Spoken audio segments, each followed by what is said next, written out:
Good morning po sa inyong lahat. Ito na naman si Dr. Eugene Tan of Triple Dragon Game Farm. Ngayon po, nakapagbakuna na po kami ng fowl pox at mild IBD. Pinagsabay po namin ngayong araw. Tapos ang gagawin namin, ta-transfer na namin sa mas malaki pong range. Kasi medyo kakapusin kami, so pagsasamahin namin dalawang batch. Ayan. Una, ito po yung mga unang batch na aming dadalhin. So, yun. Sige, ingatan na lang na wag makawala para hindi na doble pagod. So, yun, dadalhin natin doon sa bagong range. At, excited na rin kaming gamitin yun eh. Kasi alam naman natin pagka may bago, di ba? Masaya talaga eh. Bagong manok, masaya ka. Bagong accomplishment, masaya ka. So, ang ating mga kasama rito, gusto na rin nilang gamitin yung bagong pinaghirapan nila doon. So, ayan, madamo na po. Ayan, walang manok. So, eventually, yung mga nililipat natin, yan ang mga unang mga mapapalagay dito. Yung mga nandiyan, mga breeders na po kasi natira namin dyan. So, wala na rin po. Ay, kinuha na ni yung Kelso doon? Sinabi mo na kulang yung plastic niya. Ayun, kasi meron kaming bagong i-adapt na katulad kay Doc na may plastic. So, yun. Atin pong silipin yung bagong range dito sa Triple Dragon Game Farm. Na ewan ko kung na-feature ko na po ito sa inyo sa aming extension. Medyo masukal dito kaya marami kaming aso dito, no? Iba pa rin ho pag ang asong nakakawala, hindi po pwede yung yung mga classmates dapat nakakawala ang aso nyo. Iba pa rin na nakakawala ang aso tapos matapang, no? Make sure lang na in control kayo kasi pag hindi naman mahirap naman makakagat din ng bisita. Kaya lang pag mga gantong farm kailangan mo ng security na mapagkakatiwalaan talaga, no? Bukod sa iyong mga kasama, kailangan din nila ng kanilang mga proteksyon. So, ito na yung start ng aming bagong range ito. Yan. So, tinransfer lang namin kasi ito, mas mura kasi ito. Budget meal lang kasi ang farm natin. Mas malaki, mas mura. So, tingin namin hindi naman nalalabas dyan. Lapag na natin. Pagka mayroong may sugat sa pakpak, lagyan mo na ng lupa agad. Meron kasi mga nagtukaan din eh, kaya nilalagyan namin ng lupa or abo para hindi magtukaan basta. Parang wala tayong kasunod Ay, ha? Inaantay ka pa. Ayan, kung kaya mong bilangin, mas maganda sana. Hindi na nabilang? Hindi na po. Sige, yaman na. Siguro mga 4 na hilera ng dyan, ng patukaan. Opo, apa. Tapos ay ang tubig natin, yung yung tawag doon? Yung galon po. Yung galon na, yung dibuhos na.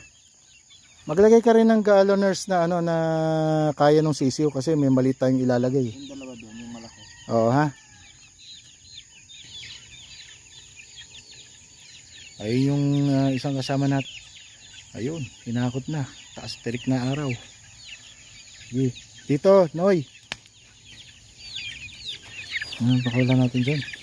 Sige, dahan-dahan ha. Pakawala mo lang. Hindi, hagis mo lang dyan. Hindi mo kailangan gawing baby yan. Buksan mo na yung pinto sa harap. Yan. Lalabas yan. Yan, tulak mo. Tulak. Yun. Pocholo, no. Pocholo. Naka po. Sige, tulak. Mas mabilis yan pala yung sayo. Yan. Yan, mga more or less mga 100 plus na ito eh, pero ang sakop nito yun 100 meter mahigit yan eh, mga 120 meters siguro itong kapaligiran na ito. So dyan na sila. Sabayan mo si ano, tulungan mo ha. Okay. So mukhang happy sila, pupunta na doon. Kaya lang mga classmates, ang problema sa ganito ito actually hindi ko na double check to. Baka may mga predator dyan. Ibig sabihin baka may mga bayawak o ahas na nakatira na dito sa loob. Malalaman natin. Yan ang problema. Pero so far okay itong pwesto na to ngayon natin. At sana maging malusog itong mga sisiyo natin. Pero hindi mauubos ang challenges. Kahit po tayo'y doktor, nagkaka-challenge din po tayo. Wala pong exceptions sa farming. Kaya wala pong sobrang husay sa farming, wala po. Meron po magagaling pero imposibleng hindi nila pinagdaraanan yung mga sakit, yung management lapses, talagang may dadaan po dyan. So ito yung mga huli Ito yung mga huling grupo. Yan. Ha? Yan na, pumasok na dun eh. Puntahan na dun sa looban na yun. Palagay ko hindi na magtutukaan yan. Malaking bagay pagka nakagala na hindi na nagtutukaan eh.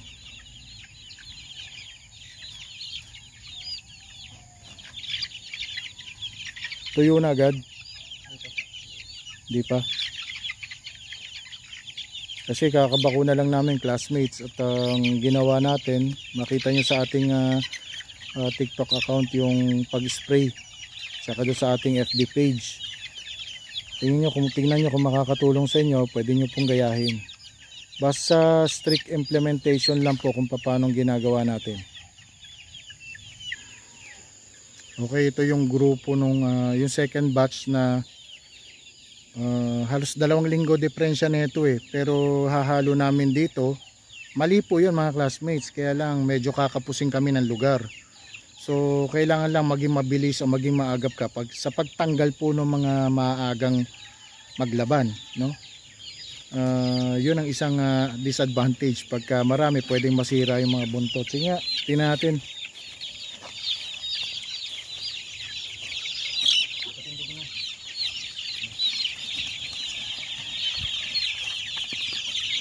Sige, palabasin mo na. Palabasin mo na.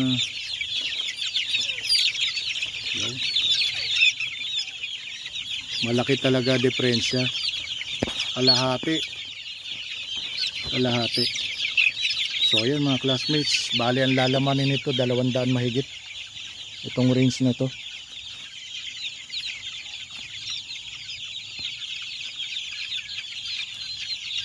Sige, labas mo na yan to, yung ano na yan.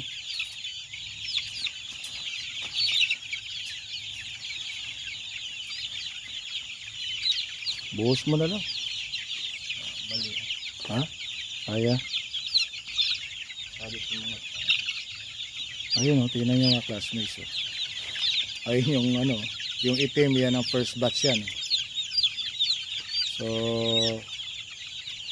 hindi po pwedeng ang ginawa namin dito, sabay naming inilipat. Hindi pwedeng may nauna ng ilang araw. Kung hindi, lalong bugbog yung maliliit dyan. Mas magkakaroon ng problema. Kaya dapat sabay. Yun ang ginawa po namin dito. Konti na lang. Ilang kaya babae rito at lalaki? Makakalahati kaya natin to na lalaki? Marami yata pambot lalaki. Marami? Sana nga. Ayun. So yun mga classmates, bagong lipat, maglalagay kami 4 na linya mahabang patukaan dito. Tapos 4 na painuman, lalagyan namin ng konting shade para hindi maarawan. So yun mga classmates, I hope nag-enjoy kayo ngayong araw na ito. Paki-like, share at I hope meron kaming naibahagi sa inyo na maganda. God bless po.